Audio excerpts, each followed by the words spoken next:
Good evening. Nice to see you. And my name is Rio Helmi. Nice to meet you and nice to see old friends. So we've been doing, the week before we talked about, or the week, 2 weeks ago, I think, we talked about Dukkha. So there's this Pali term, I think some of you are already familiar with it. In fact, I think everybody is familiar with Buddhism, so I could just read my notes and we'd be done in 10 minutes. What do you think? We could just wrap it up and we could have dinner. But so already a little bit of dukkha about dinner here. But so this term dukkha, it's, I beef about this a lot. I'm a translator. I translate into Indonesian, Buddhist teachings, Buddhist texts. And there's a few of these words which are conveniently translated. For example, dukkha is translated as suffering. And when people are new to Buddhism, they're like, it's all about suffering. It's all suffering, And it's like, it gives the completely opposite impression of what Buddhism is all about. The reason the Buddha taught is because he had a solution. It's not, it's what some people think it is, and obviously most of you are aware of that. But this term dukkha encompasses more than just what we would call manifest suffering. It doesn't only include, pain and et cetera, mental anguish and so forth. It also refers to a dissatisfaction which arises from various causes. One of them is not being able to deal with change. So that in Buddhist psychology, we call that suffering of change. So you have the suffering of suffering, which is manifest suffering, and then you have the suffering of change, which is when things, which they always do, change. And then if we can't deal with that, that's called the suffering of change. And then there's the the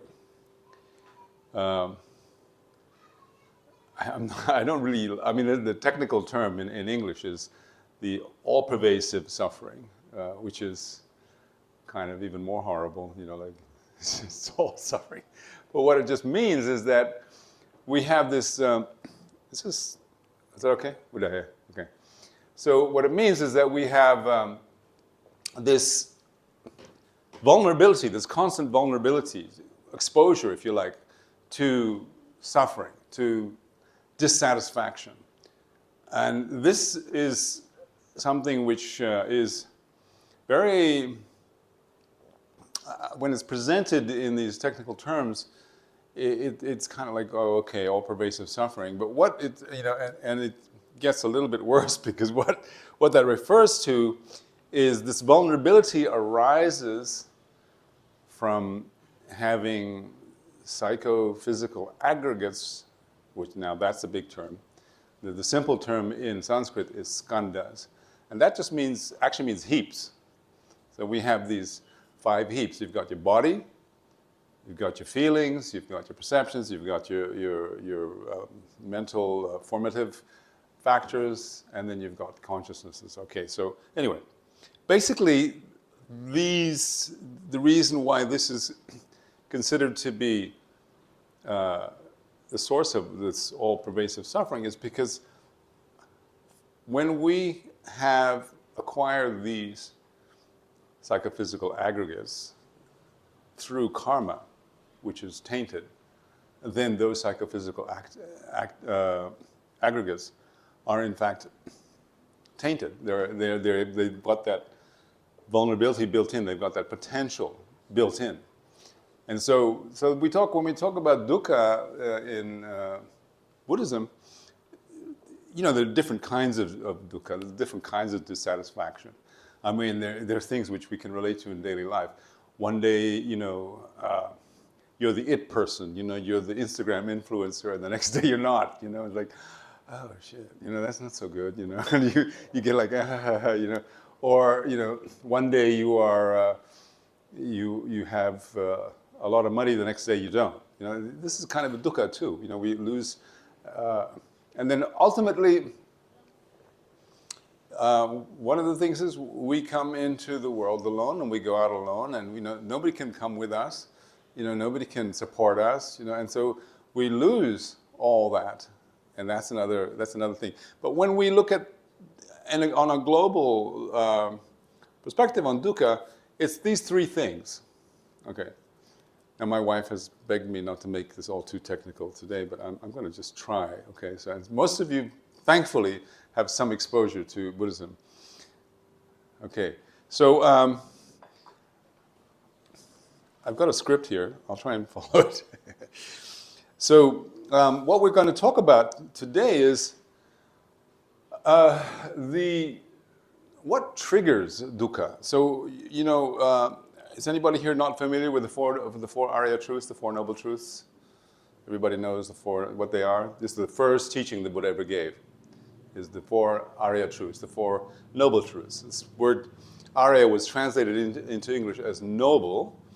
And actually, it gives the false impression that the truths themselves are noble. But actually, what it really means is that this is what the Aryas, those people who have achieved freedom from suffering, this is what they see. This is what they understand as the truths. So it's the four Arya truths.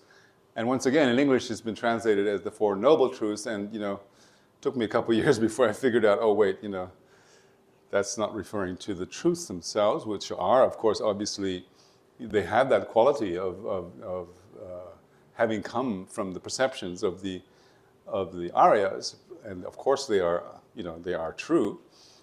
But the reason they call that is because these beings, these people who have done the work and they have become free of of this dukkha, and they see clearly. So now we're going to look at how's that possible? Okay, why can we be free of this? Can we be free of this? First of all, if we want to know how to be free of this, Igor, am I in and out of shot? Yoo-hoo, cameraman. Am I in and out of shot here, or is that the whole screen? The whole thing. Okay, sorry. This is supposed to be sent out later, so we want to make sure that everything's working. So the cause of dukkha has to be identified, and that was the second. The first Arya truth that the Buddha taught was, this is suffering. What you're experiencing now, this is suffering. It's dukkha, because you have this dissatisfaction, you have this vulnerability, and you have this, tendency to not understand the true nature of the phenomena that you're looking at. We really believe in this reality. House, building, roof, everything. We believe that we have names for it, and for us, when we're not really being clear in our thinking, which is most of the time, we see these as things that exist in their own right. So obviously, when a bird flies in here, or an insect, they're not saying the same thing. It's something completely different. It's based on their own, we'll discuss that later, but their own perceptions and why that's so. So why does this suffering arise? Okay, and what the Buddha said was this suffering arises because of grasping. And this term grasping, it's also very tricky, because what it's really referring to is to a level of attachment that has gone really, in colloquial terms, you just say it's gone through the roof. It's just like completely, and that manifests sometimes in very subtle ways. We think, okay, we don't think about the impermanence of what we experience. We don't think about the nature of the things that we experience, but we grasp at them. This is something which happens almost, actually pretty much unconsciously. This is a table. The table, this really is a table. This really is this is really that. And we have these labels, and we put it there, bam, bam, bam. And that's a grasping, because we're grasping at this being real and being something which is, standing It's independently existing. So this grasping, if you're following me, you begin to see that this grasping is arising actually from what we would call a kind of ignorance. This ignorance, this type of ignorance which the Buddha speaks about, talks about, is very specific. It's not, I don't know your name. It's not, I don't know, the weather of tomorrow. That's not the ignorance we're talking about. The darkness of the mind. Okay? And so there's this interesting relationship between the grasping and the ignorance. And now some of you are probably quite aware that in Buddhism there are different schools, different levels of philosophical tenets and so forth. Some will say ignorance and grasping are two different things. And some will say they're actually, bound together. Doesn't, we're not going to get into that conversation because that's very long and very, But what is the best way to illustrate this? The simplest way, and is the classical way that we're taught usually, by the teachers, is, look, you're walking down an alley. It's dusk, and all of a sudden you see a snake, right? It's a snake coiled up. And because you see the snake anywhere, there's a table over there. Come in, please. And you see this snake in that dusk light, and you perceive it as a snake, and then there are a number of things that can happen. If you hate snakes, you freak out. If you like snakes, you become intrigued. But whatever it is, you're perceiving a snake. But when you inspect closer, it turns out to be a coil of rope. A coil of rope in the dusk, and it's a kind of rope, sometimes you have this rope that has multicolored, it looks like a snakeskin. And so, here, this ignorance, this darkness of the mind is kind of like the light, that dusk light, and you see this coil, and that's a snake. You grasp at it as a snake. And, as I said, there can be different things that happen after that. You can have, you can be really into it. Oh, I love snakes, or you can freak out and whatever. But the premise for your reaction is this grasping. So that kind of describes the what we call grasping in the mind. But now, when we talk about suffering, dukkha being coming about through grasping, there are actually kind of two phases of it. So the first phase is what we would call the causal phase. Okay. Now, when we, and this is not very sharp, but you can have a look at this later, I guess. I don't know if I can make it any sharper, but it's sharper on here. But okay, let me just do a detail. Is that better? So you see this blind man with a stick. That's ignorance. That's the darkness of the mind. And then we have this potter. And this potter it's forming, he or she is forming something. And that forming something has come from the grasping, from that darkness of the mind. And you would say, okay, why didn't the Buddha say the cause of suffering is ignorance? That would seem much more, kind of make more sense. But actually, you gonna help out there? Cool. Thank you. We have my assistant here. So we have the grasping has then, now there's a very, very interesting thing that happens now, is that we're going to start talking about karma. Okay. I'm not really sure if any of you did you do any studies about Buddhist psychology at all? Anybody? Or just like mind and mental factors? No? More or less? Okay. Anybody else? Okay, so in Buddhist psychology, there are different ways of presenting it. And according to the Sautantrika school of tenets, they present it as, there are these different categories of mental factors. And the first category is what we call the omnipresent.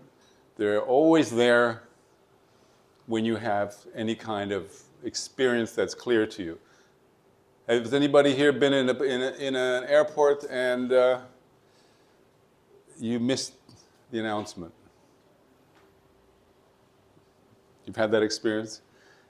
You weren't paying attention, right? So attention is one of these 5 omnipresent mental factors. There's also contact. Now, that's a very interesting thing. In Buddhist psychology, contact is considered to be a mental factor. What happens with contact? Contact happens when the mind, when the consciousness of the sense and of the mind being aware of that consciousness, the object and the sense power come together. When these 3 things come together, the sense power, the consciousness, and the object come together, you have this thing called contact. And that's, in Buddhism, it's considered to be a mental factor, contact. And another one of these 5 is a thing called intention. But the thing that happens really with contact is that you have another one of these mental factors called feeling. Now, we'll get into this a bit later, further down, but contact and feeling are extremely close together. Because once you have contact, you automatically have a feeling. There's nothing you can do about it. You can't cut that out, you can't do anything about it. Contact, feeling, you know. So that feeling can be pleasant, can be unpleasant, can be just like blah, you know.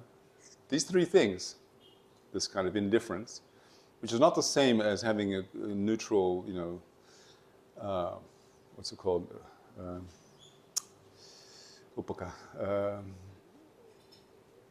Anyway, okay. So when this happens, you can't really do much about it. You have a feeling arises. Now, and then you have, after that, you have, I said, as intention. There's also, you need a certain level of what we call discrimination, in the sense that you're able to differentiate between things and you understand what you saw. And what else would you have? You have attention. Okay, so these things all come together. You miss one of these, you don't get the proper perception of something. So why that's important to us now is that this intention moves the mind to its object, right? I want to do something, and it moves the mind to that object. And that, when you act based on that intention, that's the seed of karma. Right there, that's the karma. That's the beginning of karma, the beginning of a karmic path. Okay? And then that karmic path starts. And that's what we call the causal moment of suffering, of the beginning of karma. So that when you have that initial grasping, that is the initial causal state. Later on, there will be another level of grasping, which happens after you have the contact and the feeling. Okay? So we might just skip ahead. Can we go down? Just one more. Okay, we'll skip a few. Because here we have, the 5 aggregates, etc., the senses, and so on. But now we're going to have here contact. And contact is usually described in this wheel of life as a kiss. Okay? Like a kiss, boom. Contact. And right after contact, without any delay, immediately comes feeling, which is rather gruesomely depicted as an arrow in the eye. You're not going to avoid it. It's like you're definitely going to have a feeling, right? It's just thunk. So, what is so interesting about this, and what we're talking about earlier, this causal state of karma, which leaves a trace in the mind. You don't need anybody up in the sky, with a big book, taking notes of what you did. It's just you are the witness, You know exactly what you did. Whether you are consciously aware of it or not, it traces in your mind stream. And so, when this contact arises, the feeling that arises from that contact is actually a karmic result because it's conditioned. Like, you like spicy food because it's conditioned. Some people eat spicy food for the first time and they spit it out. Some people eat, oh, this is yum. This is a really kind of simple example of this conditioning. But you like this kind of person, you don't like that kind of person, and so on and so on. That all comes from a karmic conditioning. Okay? So there you go. And now, is it possible? Is there another one? Okay. So we've had this arrow in the eye thing. Now we've got a guy sitting at not a tea shop, I think it's a chang shop, it's a beer shop. So, and this is where it gets interesting, because after that contact and the feeling arises, you react to that feeling. Oh, that was nice. I'll have some more beer. Beer. Oh, that's good. I'll have another one. And so it's this, you're moving, you're reacting to the feeling in a way that is driven by actually this mental factor of attachment. You like it. Oh, that's nice. You exaggerate the goodness or the badness. If it's a bad feeling, you want the opposite. You're attached to get to the opposite. You want to run away from it as soon as possible. I mean, who wants an arrow in the eye, right? Okay, so you run the opposite way, and that's it's pretty human. It's not, we're not going to kind of say, oh, it's bad to do that. But the danger in that is that when that starts to get really agitated, when that starts to get really when your mind starts to boil because of it, like, I have to have this. It's the most beautiful thing in the world. Or when the mind gets agitated, those karmic traces in the mind get activated. So you have that causal moment from grasping that comes down through, and so forth and so forth. And you get to that point where because of your grasping, because of this exaggerated attachment, boom, you trigger this potential that you're carrying around with you like a time bomb. So it makes sense when they say that we have this vulnerability, this suffering as a vulnerability, or the all-pervasive suffering. So now, the big question is this sounds like a terrible. In Indonesian, we call it lingkaran setan. It's like the circle of the devil. It just keeps going on and on and on. It's not just one. This is a very simple depiction of this process, but obviously it's not just one thing that happens and one thing that happens in a day. And so it's like multiple layers. All the time. You grasp with this, you grasp with that, this and this and this and this, and we layer and layer and layer, and it feels like, wow, there's no way out. We are stuck in this cycle. We're stuck in this kind of washing machine of going on and on and on. And it's very interesting to see how the Buddha taught this first sutra. Because he said this is suffering. He kind of did the shock therapy first. Like this is what it really is. And now, what's causing that? And the psychology of explaining what causes that is so interesting, because it says, if you're paying attention, you go, if it's cause, if I remove the cause, I can remove the result, right? That makes sense, no? So then the third Arya truth that he taught was, this can cease. This whole horrible, cycle of things can cease. It can stop in a definitive manner, in a definitive way. So suddenly we're like, oh, whew, there's a way out of this. And obviously, if you've been watching or been listening, you see this whole situation here. This is where the key of this lies. The key of stopping that is not, we can't stop the feeling. Okay, that's impossible, right? It's just going to happen just like that. And how we react to that feeling, yeah, we can do what we can do, but really it's not so easy to just simply kind of shut it off.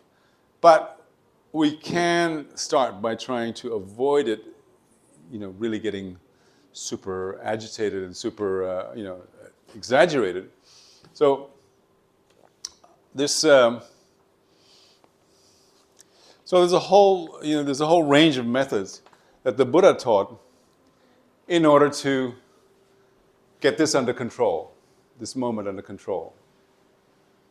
And it's very important that we understand that that's exactly the main thing that the Buddha taught was really, it's there, that's the point.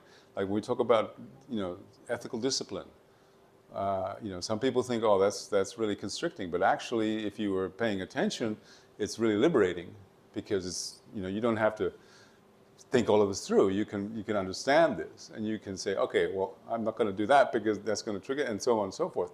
So this discipline in body, speech, and mind that the Buddha taught, it makes so much sense here. It can help us get this under control.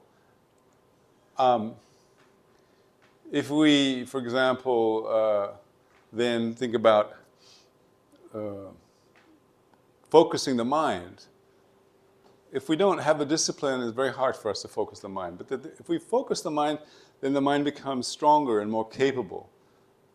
And if the mind is not strong and capable and focused, it's going to be very hard for us to develop wisdom, the wisdom that cuts through everything. So this is the classic. It's usually presented in the classical text as the three higher disciplines, or the three higher methods. Sila, Samadhi, Panya, the ethics, concentration, and the wisdom. Something else. What I wanted to talk about then is this. What's going on here? This is another category of mental factors which are called the disturbing mental factors. In Sanskrit or in Pali, it's called klesha or kilesa. These are the disturbing mental factors, disturbing emotions that just cloud us even further. Ignorance, of course, is one of them, but these other ones also are very active. So it's not only grasping. There's where you have ignorance, anger, and attachment to the three. Can we show this middle point? Oops, this one, the center. Is it there somewhere? There we go.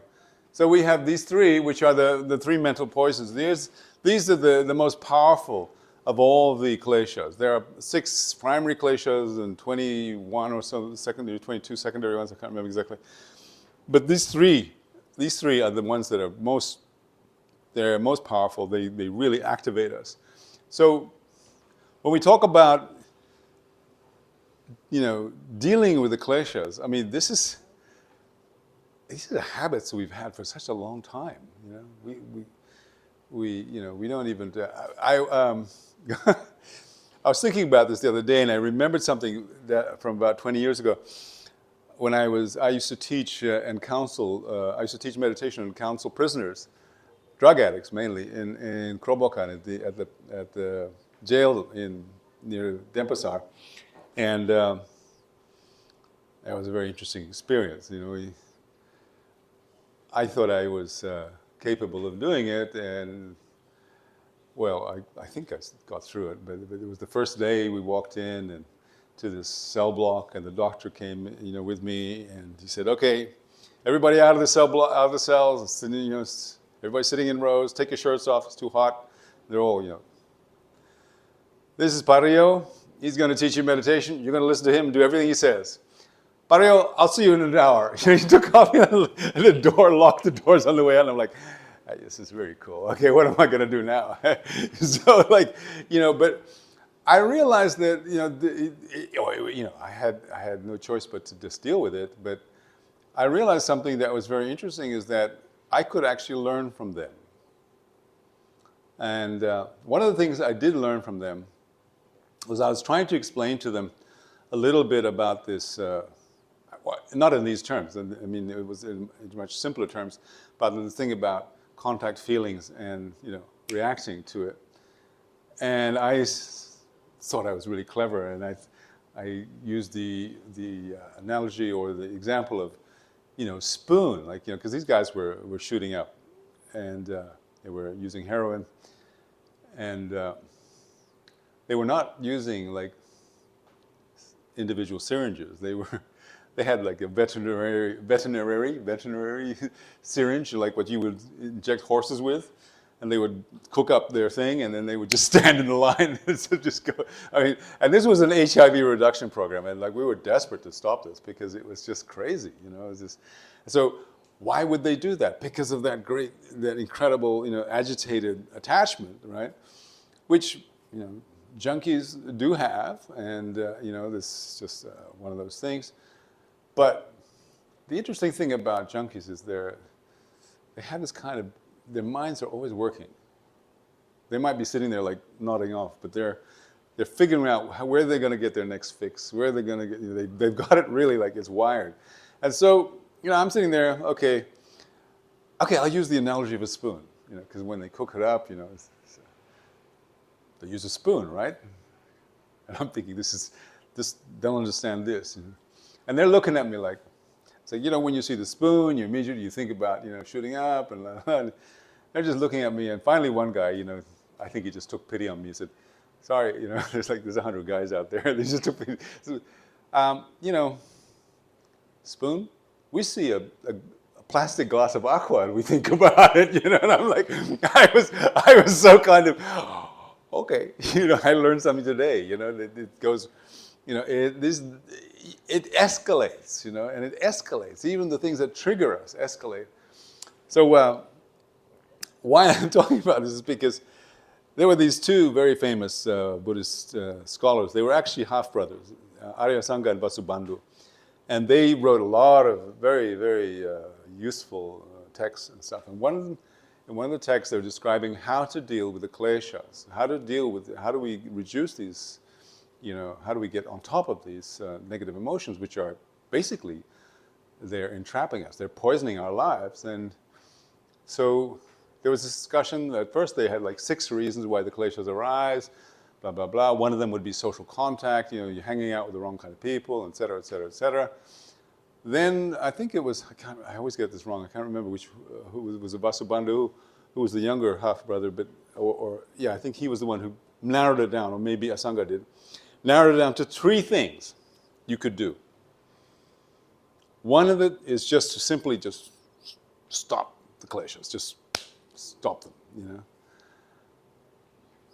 The other one was to avoid contact with the objects that would excite, you know, avoid contact with the aqua glass, you know, just, which, you know, neither of these are very practical, really. Because, as, you know, they pointed out, look, you can stay in your room and lock yourself in a room and not come into contact with the objects of your attachment and so forth, but you'll think about them.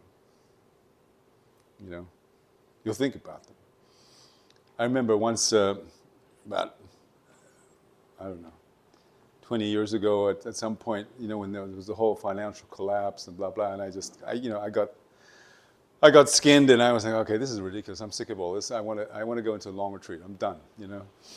So I went to my teacher, and I said to Rinpoche, you know, I'd like to go to long retreats, and you know, Rinpoche's always very kind and very gentle. He says, yeah, so I understand that. Says, but you do realize you're just going to bring all your garbage with you to the cave, don't you? You know, like it was such a lesson. You're going to bring all that garbage with you into the cave, and you're going to be sitting in the cave with all that garbage spinning around in your head. You know, it's like, wow. You know, the teachers can be very, very gentle, very direct.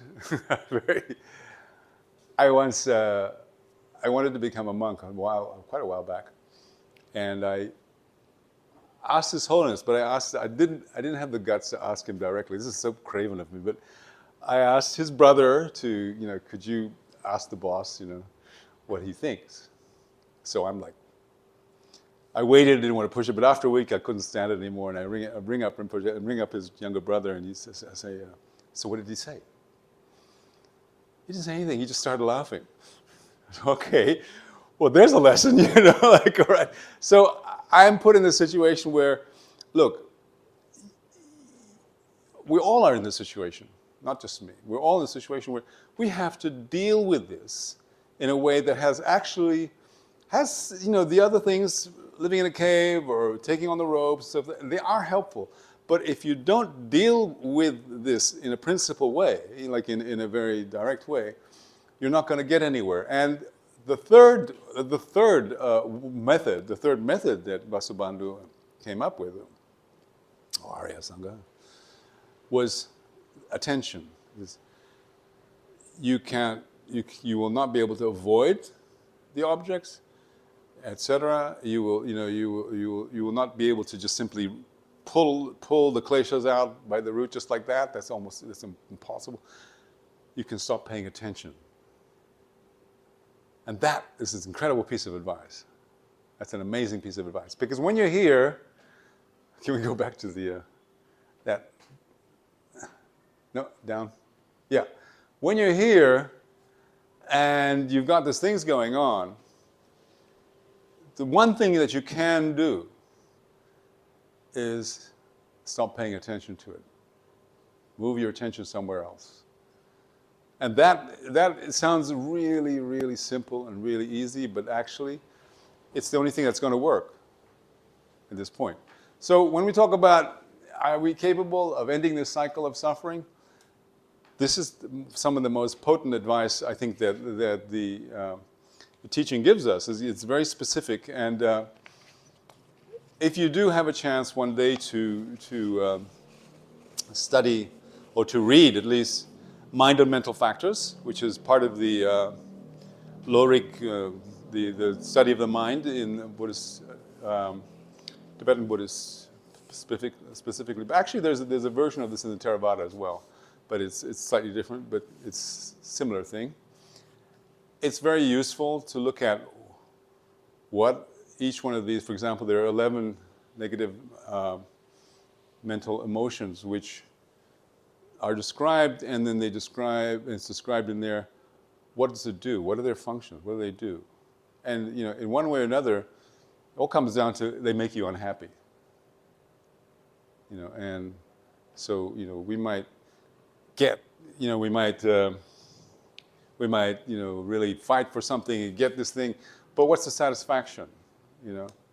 We know this. We've seen people do this all the time. We might have even done it ourselves. You scramble for something, and you've got it, and then, somewhere in the back of your mind is like, well, so what, right? Has anybody ever had that experience? Come on, let's be honest, And so you haven't actually become free of your dissatisfaction. Okay, so so there. The third area of truth, that you can't overcome it, then you have to think about these things that we just discussed. And okay, I think I've covered just about everything. So what we need to do, if we can, first of all, just being aware of this situation is very useful for us. Just being aware of it, think about it, reflect on it a bit, and that is already something quite potent. We often underestimate the power of knowing something. Obviously, it's not enough. You have to go further. Obviously, we have to go further. I personally feel very strongly that study is important. There are different people have different different tendencies. For some, study works much better. For some, they prefer to go straight into meditation. But it's good to have a balance, because if you're going to meditate, what are you going to meditate on? So if you're going to say, okay, well, I'm going to meditate on this, and you try to shut your mind off, then that's not going to work. Because the mind is constantly moving, the mind is constantly changing. So what you want to do is train the mind, and to train the mind, you have to have something to train the mind on, to focus on. If you just want to shut down the thinking altogether, well, you can enter into a sort of like a vegetative state, but that's not going to be liberation. Okay, I'll leave my mouth a little bit. there's a very famous story, varying degrees of whether it really happened exactly that way or not. But there's a very famous story of this Buddhist scholar called Kamalashila. He went to Tibet. He was invited to Tibet to teach. And one of the things that the king at that time insisted on was that he should debate one of these Chinese monks that was coming from China, who advocated, you have to just, when you meditate, you just have to think of nothing, stop everything. Like I said, this story is given from the Indian Tibetan side, so we don't know exactly, but it's quite an amusing story because I'm sure all of you have seen, Chinese monks when they're going to like some ceremony and they wear these fabulous silks and like very kind of. So Kamalashila arrives first, and it's a long hall like this apparently, and he's sitting at one end of the hall, and he sits down and waits for the monk to come in. And this monk comes in, and he's, according to one version I heard anyway, he's wearing these fabulous robes, and he's like, very kind of, And Kamalashila looks up at him, and Kamalashila takes his mala, his rosary, and he spins it around his hand, around his finger. Can you see that? Yeah. Okay. Let me see if I can get this off. I'll do it, just for the fun of it. So Kamalashila sits there, and he just goes like this, and the monk becomes furious. Because what Kamalashila was saying is, you're still turning in samsara. That was it. It's one of my favorite stories about that. But of course, I'm sure there's another side to this story. Anyway, so I'm not sure whether I have finished this. Yes. Oh yes.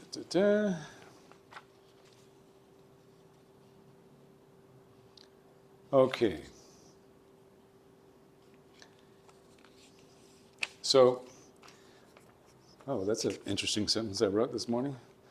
Slowly we can extract ourselves from our addiction to the mode of suffering. We are addicted to the mode of suffering. It's an addiction. That's it for me right now. If you have any questions, please feel free. Daniel, it's not like you to be silent.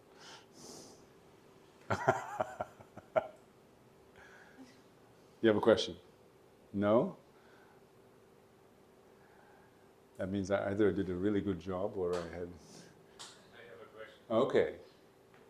About the paying attention to something. Of the what? Like how to not pay attention, right?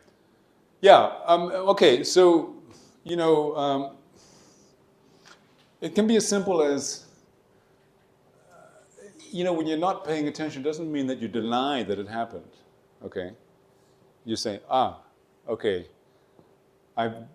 this feeling has arisen.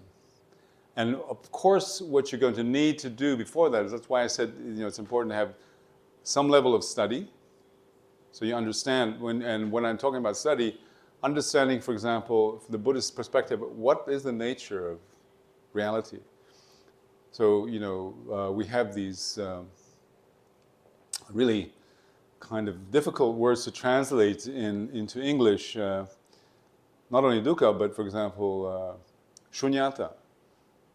Shunyata means, it's kind of like the best, not the best, but the way that most of these translations, what's meant by emptiness is that all these things, this glass of water, for example, doesn't have its own independent existence.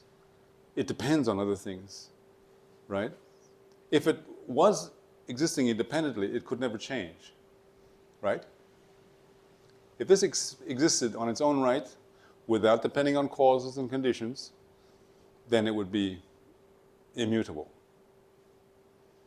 I would not be able to drink it. I would not be able to, it would not hydrate me. It would just remain the same thing. So already there, we begin to see, our false grasping, our false,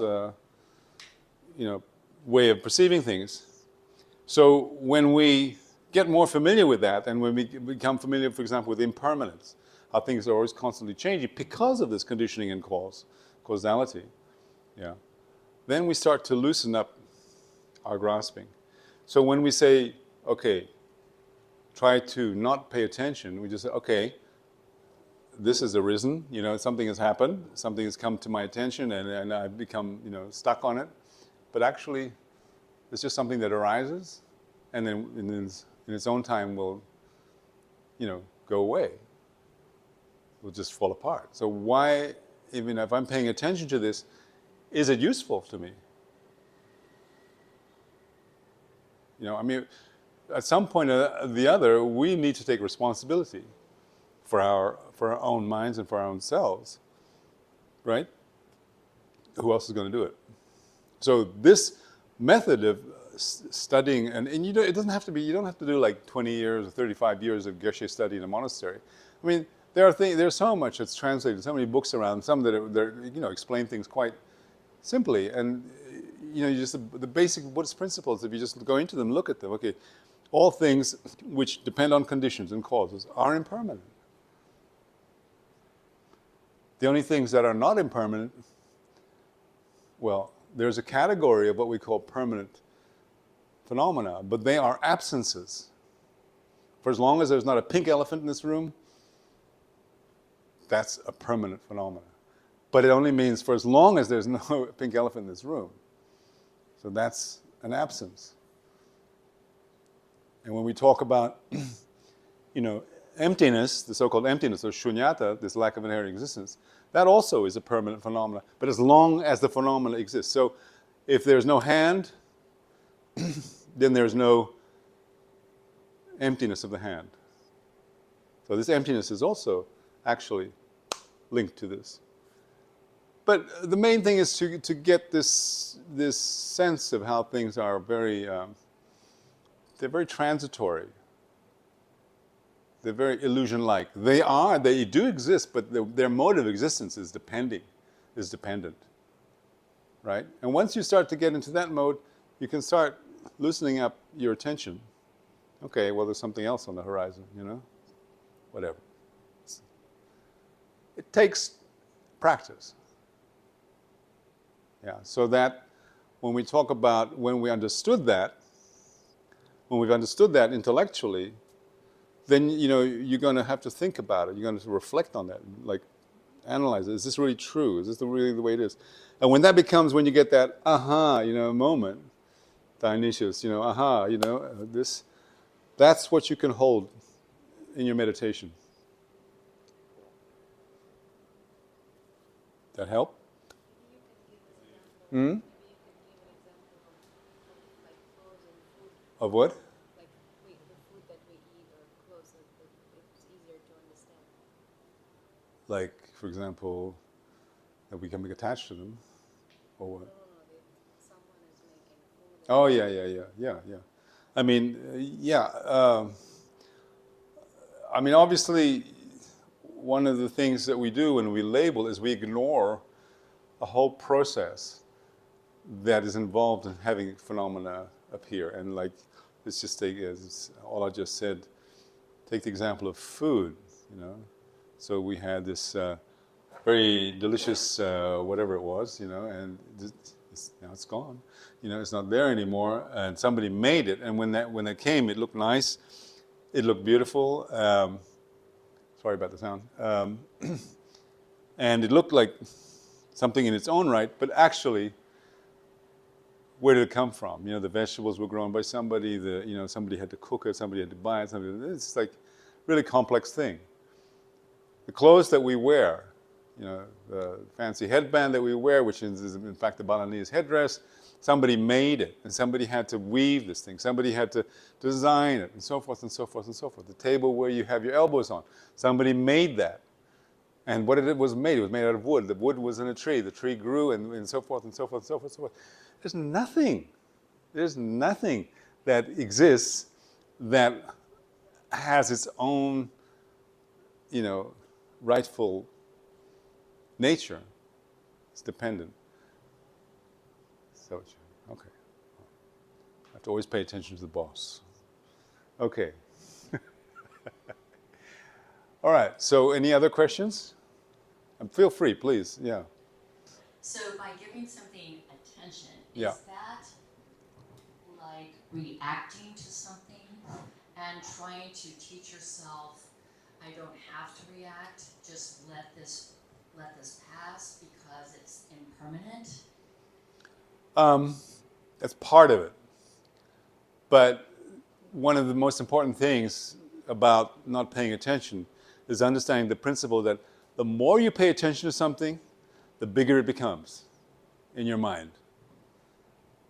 And in fact, I probably didn't explain it well enough, I'm sorry, but when you do pay attention to something, it becomes bigger and it acquires more of a solidity in your mind, whereas in fact it doesn't have that solidity. So when you're able to quickly just analyze, oh yeah, okay, that's, and now it's come and it'll, I don't have to pay attention to that. It's like, doing simple mindfulness meditation. That's exactly what you do when you're watching the breath, for example. Breath in, breath out, and something comes up, you have a little movie, and you go, okay, you can fight that. I don't want to, but the moment you start fighting that becomes stronger.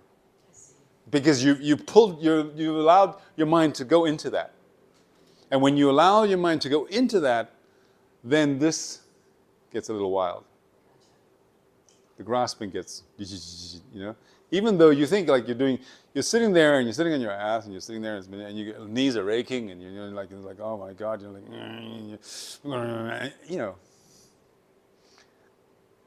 you're just, you're in fighting mode. And when you're in fighting mode, then you're not dealing with it creatively or productively. That helps me very much. Good. Thank you. Thank you. I'm glad I did something tonight. No, it's not nothing. It's not nothing. Yeah, what exactly? It's just things arising independent. I always quote Nagarjuna at this point because it's important for us to understand it's not that nothing exists whatsoever. It's just nothing exists in the way we imagine it to exist. We imagine these things to have their own reality. We put a label, chair. This is a chair. But in fact, it has a functionality of what we call chair, but that's just our label and our functional need, chair.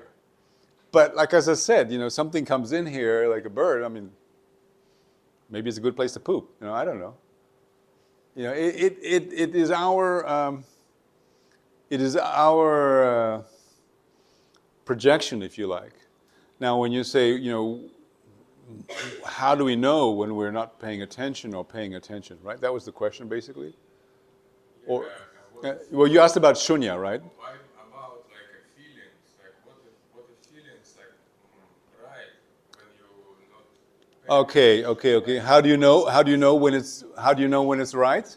yeah like what, Okay, all right. Well, okay, that requires a little bit more than a quick answer from me. But basically, the basic principle is, okay, when you feel that this issue, whatever it is, of your attachment or your hatred or whatever, is growing, something's not right.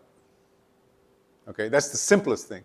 And why isn't it right? It is because either that attachment has gotten out of hand, and if it's gotten out of hand, what's the most important thing that makes it go out of hand is you're paying attention to it.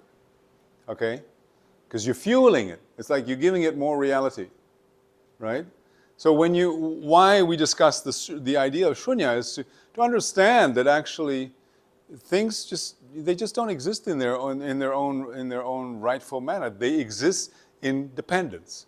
And this is why Je Tsongkhapa just said, he's a 14th century Tibetan great yogi, master, some call him the second Buddha, who praised the Buddha for teaching dependent arising. So this was the most important teaching that the Buddha gave, dependent arising. Things arising in dependence on other things. And Nagarjuna famously said, look,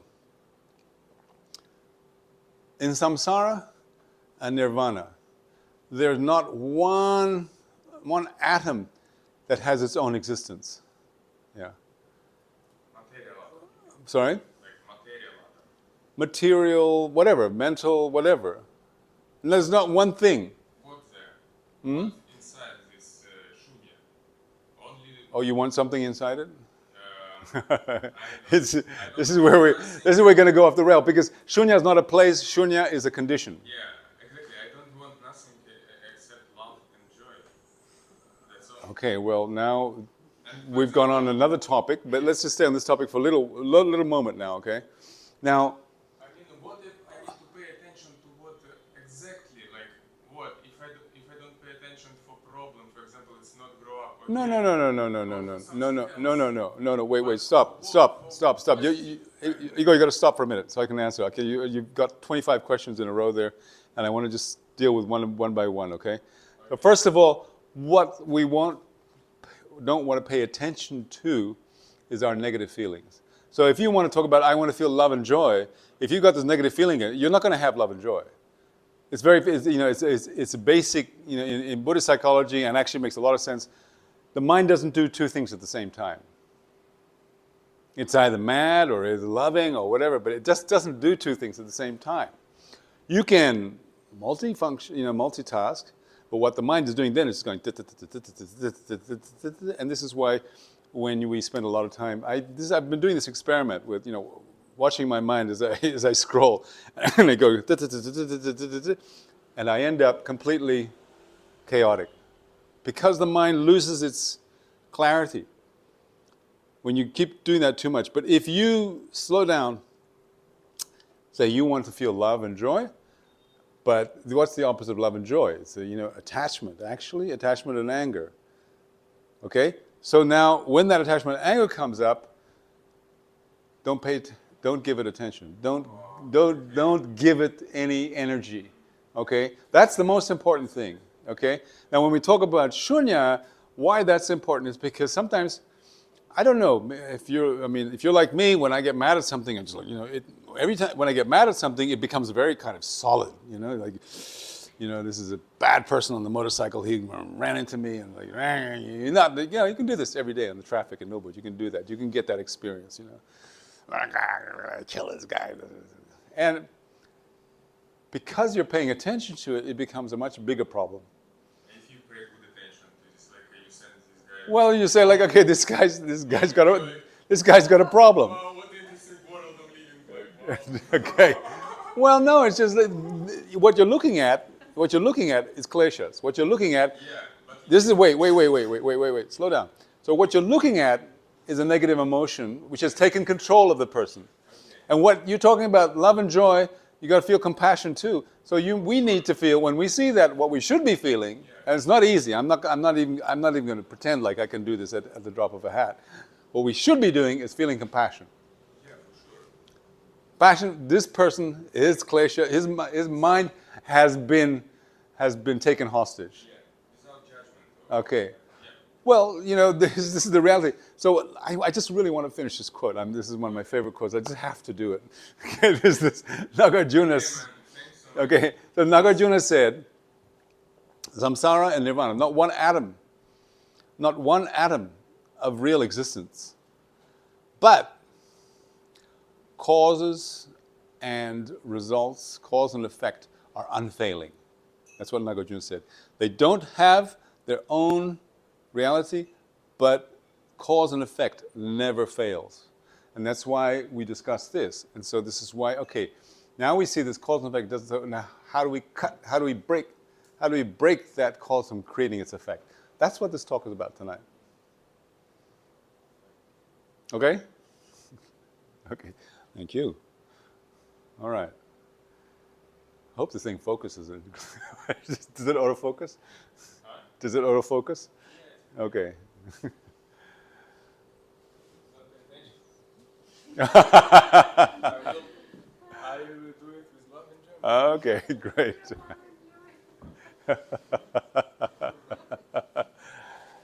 You okay? All clear? Good. Well, if there's no other questions, then thank you very much. And, sorry? What do Mike, can we have the mic so just so we can record it? I'm sorry. What do we do when we cannot not pay attention? Look, I mean, that's a really good question, actually.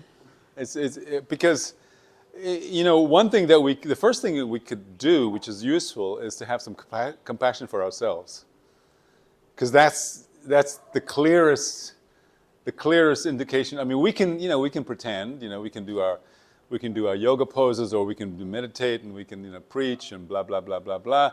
But then this happens, and what do we do? Like this is the first thing that I personally think, is not to freak out. Okay, because we're all human, and we're not perfect. Okay. I have a friend who, Alex Berzin, who has this website called Buddhism, Study Buddhism, and Alex used to translate for His Holiness for many years, and he was also teaching. And I got to know Alex over the years and traveled with him a bit. And one day we were talking about different people, and he was telling me about these different questions he would get. And somebody, I think it must have been in New York, because the question was like, why are so many Buddhist people fucked up? And Alex said, well, if they weren't fucked up, they wouldn't need Buddhism. Which was like, I'm sure they'll get a bleep on it, But, it's kind of, we are where we are. And we need to slowly, this is not going to happen overnight, but we need to keep working at it. We need to keep chipping away at it. We need to keep working at it. And, Rinpoche, Dukkha Rinpoche, one of my teachers, main teachers actually, between him and His Holiness the Dalai Lama, they kind of like have the impossible mission of trying to straighten me out. But anyway, Rinpoche once said in the middle of his teaching, and I remember this very vividly. He said, we were doing mind and mental factors, and he said, look, when the kleshas, when the negative emotions have you pinned down on the ground, he said, the Tibetans have a saying, it's like when you're pinned down on the ground by your kleshas, you should at least show them your teeth, like you should fight, you should try to, get some, build up some, energy or whatever to get out of this. And I thought, I loved that. It was a very interesting quote for me. I translated for him for about 20 years, and there were these things that he would just say, just off the cuff. And I thought that was really quite, because sometimes we do feel like that. We feel, I feel like that often. Like I feel like I'm completely, burdened with this thing, and then you just say, okay, if I'm going to sit here and feel, whatever, depressed, it's not going to help anything, right? I have to have some confidence in my own ability, because we all have this potential. We all have Buddha nature, which is this potential to get past this. So why are we shortchanging ourselves? Okay, it happened, So what? You're going to beat your chest and pull your hair out? No, it's not. It's not going to help. What's going to help is if we have the awareness that turns out I'm obsessed by this. I've got to work on this. It's a little signal,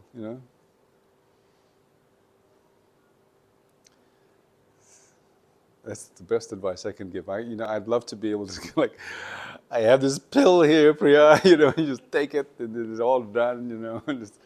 But it doesn't work that way. That's a question. It's just simple. Like you said about energy. Sorry? Send like energy to something like. I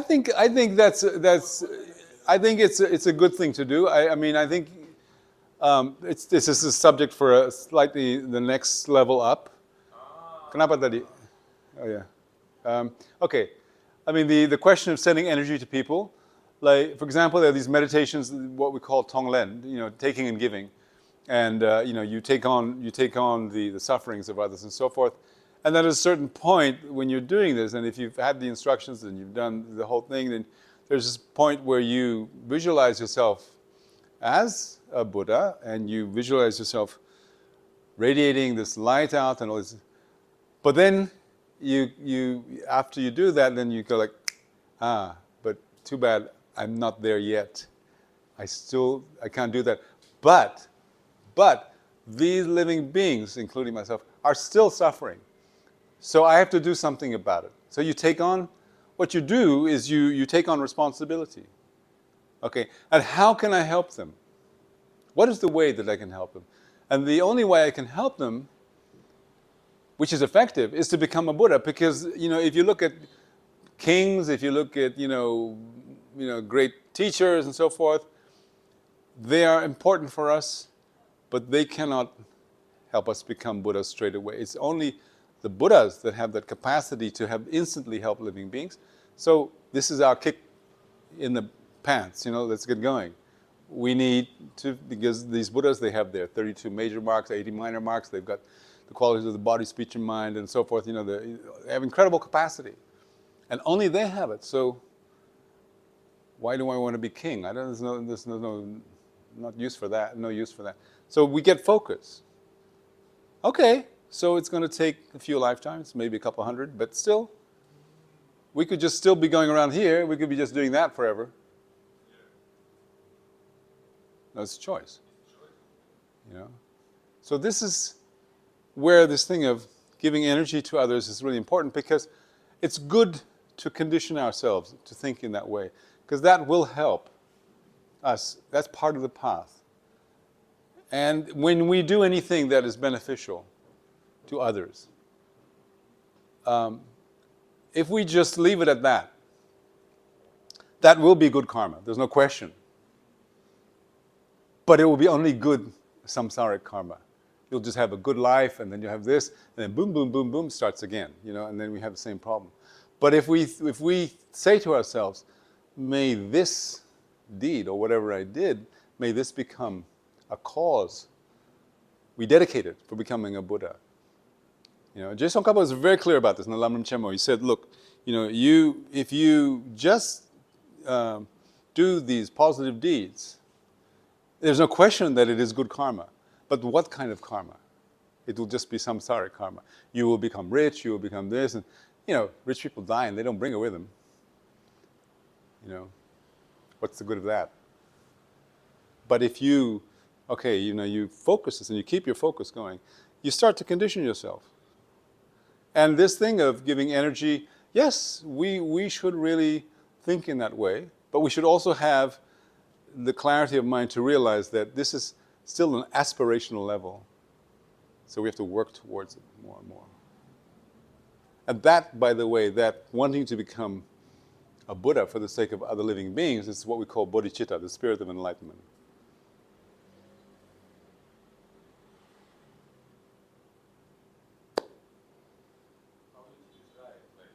Sorry? Like how you did it right with surrendering, like How you... focusing on Buddha, like what a thought, like what you thinking, what you feeling with Buddha. When you Well, first of all, you have to, as I said, you've got to go back and study, but understand what a Buddha is capable of. What a perfectly enlightened Buddha is capable of. The Buddha has these qualities of mind, which are, for example, he has the quality of compassion, which is limitless, and not discriminating between those he likes or doesn't like or whatever. It's nothing like that. He has the wisdom, the understanding of the nature of reality. And the amazing thing about a Buddha is that these two things are not separate. They become one. They are one. So the ability to function in the world and to be helped doesn't require the Buddha to leave his concentration or his awareness of the true nature of shunyata.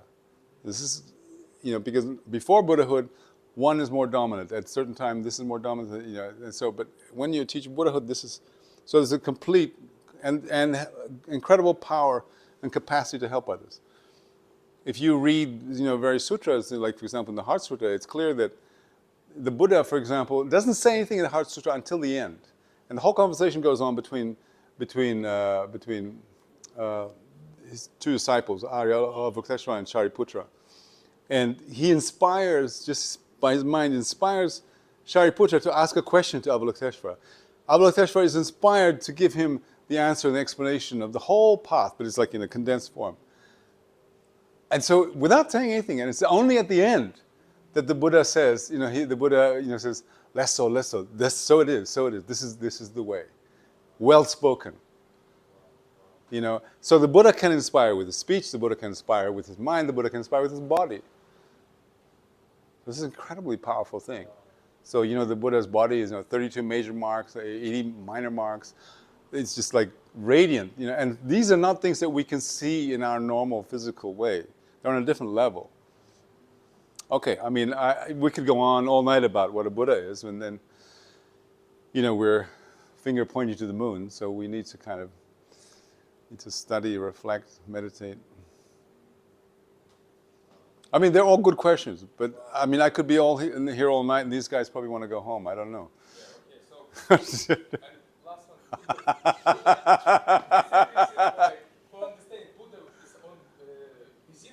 Sorry? Like Buddha within us. Buddha potential. We have the Buddha potential. So when we talk about the Tathagata Garbha, when we talk about the Buddha potential, it is our potential, our ability to be that. It's not that we are Buddhas inside us, but we have the potential.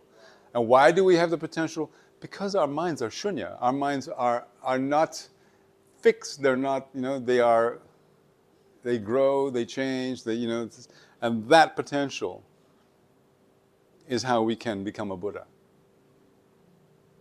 So it's very important to understand that. Wow. So Yeah. compassion and wise. Compassion, we have, each one of us is capable of compassion in small ways. And we have all people who are obviously educated and intelligent. So we have capacity.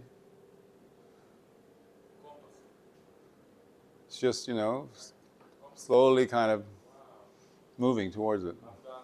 Are you done? Okay, good. These poor guys, they want to... Good. That's excellent. Excellent. So do research. Excellent. Okay. So, I think I've blown through my time. Thank you very much for coming, and may this become an inspiration for all of us. Thank you so much.